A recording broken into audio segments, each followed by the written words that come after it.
this event called Lights Over Phoenix. What did you see?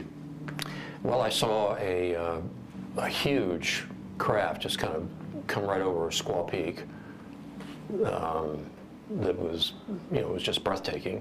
And I'm not sure about the date. You've got a better memory March for the 13th. dates than I do. Yeah. But there was no, like the Clinton day, no. No. No, I was on a strict diet. No, I'm serious. I'm serious now. That unquestionably it was a UFO, which means unidentified flying object. Right. Doesn't mean we're being visited. Well, it's nothing like anything I've ever seen. And you're an Air Force guy. Yeah, yeah, and a pilot. Got a lot of hours flying, so it was pretty breathtaking. And I'll never forget. I snuck out to see it, without DPS, which I'm not supposed to be driving my own car and that kind of thing. Yeah. And so, but I told Ann what I was doing. I was going to go up to Squaw Peak and see what everybody was, clamoring about. And when I walked in the front door, she looked at me, and I was apparently just, normally I'm fair complected and pale anyway, right? And she said, "Oh my gosh," she said, "she looked like a ghost. What did you see?" And I said, "Well, I don't know what I saw, but it was really something, and I'm not going to talk about it."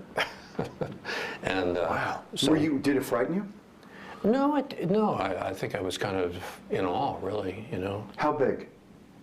Bigger than anything I've ever seen in the sky. Like an aircraft carrier in the sky? Yeah, something like that, yeah. And it was hard to define because of the light in terms of the size, but it was absolutely silent and had sort of eerie embedded lights, and so that's what I saw, and I wasn't expecting to see anything because I was looking out over at Luke right. to the west, and then all of a sudden these people in the park area just on the west side of 51, there were a bunch of people there. Everybody said, "Oh, look at that." And we turned around, and this thing was coming from the northwest, traveling to the southeast. We now know, and it really hit me when we were watching the Diamondbacks in Game 7, and the B-1 flew over the Bob. Yeah, it wasn't a B-1 bomber. But that thing all of a sudden out of nowhere appears. And, I said to somebody that night, I said, well, when they do test these, they test them in populated areas. They're new stuff. They test it to see if people detect it. Do you believe it was ours? Do you believe it was something from the U.S. government that they were kind of flying around? No, it wasn't even close to a B. It was much bigger than a B-1. A B-1 actually isn't that big. I mean, right. I mean, if it's at low altitude, it'll appear big, but no, this was totally different. Something, though, that you think our own government may have been kind of running by a populated area to see what would happen? Well, they certainly achieved their goal of stirring the pot, if that's what they were doing. But I don't think so. I think this was technologically far advanced. I use the analogy. Can you imagine if you took Christopher Columbus and put him in the cockpit of a Boeing 777?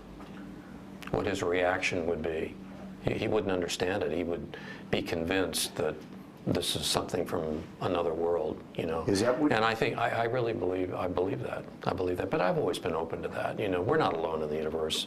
I agree with you. We're going to find that out one way or the other. Even Bill Clinton was talking about that the other day on the national news. I saw that. Yeah. I do believe that we're not alone. I just don't know that we've been visited. But you think maybe that night we were? I think so, yeah. There have been so many different sort of sightings and inexplicable phenomena that,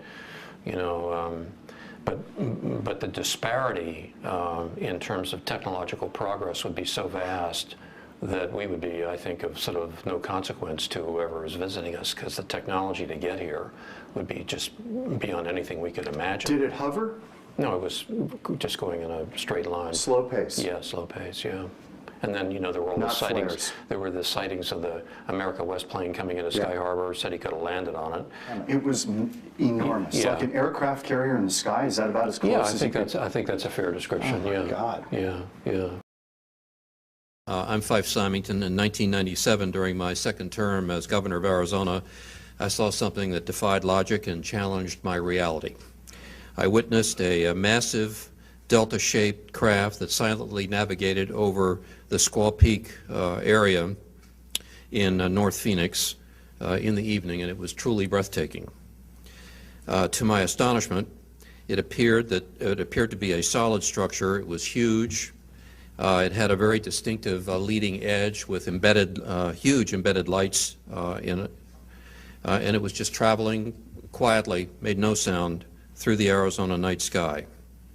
I still don't know what it was. As a pilot and a former Air Force officer, I can definitively say that this craft did not resemble any man-made object that I'd ever seen. And it was certainly not high-altitude flares as put out by the Air Force at Luke Air Force Base, because I've never seen flares fly in formation. The incident was witnessed by hundreds, if not thousands, of people in Maricopa County and in southern Arizona, and my office was besieged with phone calls from very concerned citizens. The growing hysteria intensified when the story broke nationally, and so I decided to lighten the mood of the state, and I called a press conference where I dressed up my chief of staff in a Martian outfit. It was meant to be a spoof, a good-natured spoof. That worked. We managed to lessen the sense of panic at the time, but I also upset quite a few of my constituents. Well, I'd like now to set the record straight. I never meant to ridicule anyone. My office did make inquiries as to the origin of the craft, but to this day they remain unanswered. Eventually, the Air National Guard claimed responsibility, stating that their pilots had been dropping flares. They also, another individual from Tucson said that A-10s had been flying in formation over Maricopa County, but those of us in the Air Force, and those of you who know about A-10s, they're called the Warthog, it's a tank-killing aircraft, know that it's the noisiest machine in the sky, and there's no way that a flight of A-10s could come over Maricopa County and be quiet. That just doesn't work. So we get these explanations that fly in the face of facts, explanations like weather balloons, swamp gas, military flares, and hardware and software problems. I was never happy with this silly explanation. There might very well have been military flares in the sky that evening, but that sure wasn't what I and what hundreds of my fellow citizens saw. Well, I now know that I'm not alone in witnessing something extraordinary. That's the bottom line. There are many high-ranking military, aviation, and government officials, many of whom are here today, who share my concerns. Some of them have truly exceptional stories to tell. There's absolutely no doubt as to the veracity of what these men have told you. They have fought in wars, they have guarded top-secret weapons, and they've flown countless passengers throughout the world's skies. Incidents like these are not going away. 1 year ago, Chicago's O'Hare Airport experienced a UFO event that made national and international headlines. Pilots and many other airline employees observed a metallic-looking disc hovering over the United Airlines terminal for several minutes, and then it shot straight up into the sky, cut a hole in the sky, disappeared. The FAA apparently did not investigate, dismissed the sightings as weather. We want the United States government to stop perpetuating the myth that all UFOs can be explained away in down-to-earth and conventional terms. Instead, our country needs to reopen its official investigation that it shut down in 1969. The United States government can no longer shun an international dialogue about this phenomenon, and we invite the government to work in cooperation with countries as represented on both sides of me here today. When it comes to events of this nature, dealing with the great unknown, we deserve, I believe, more openness and a serious pursuit of the facts by our government. Thank you very much.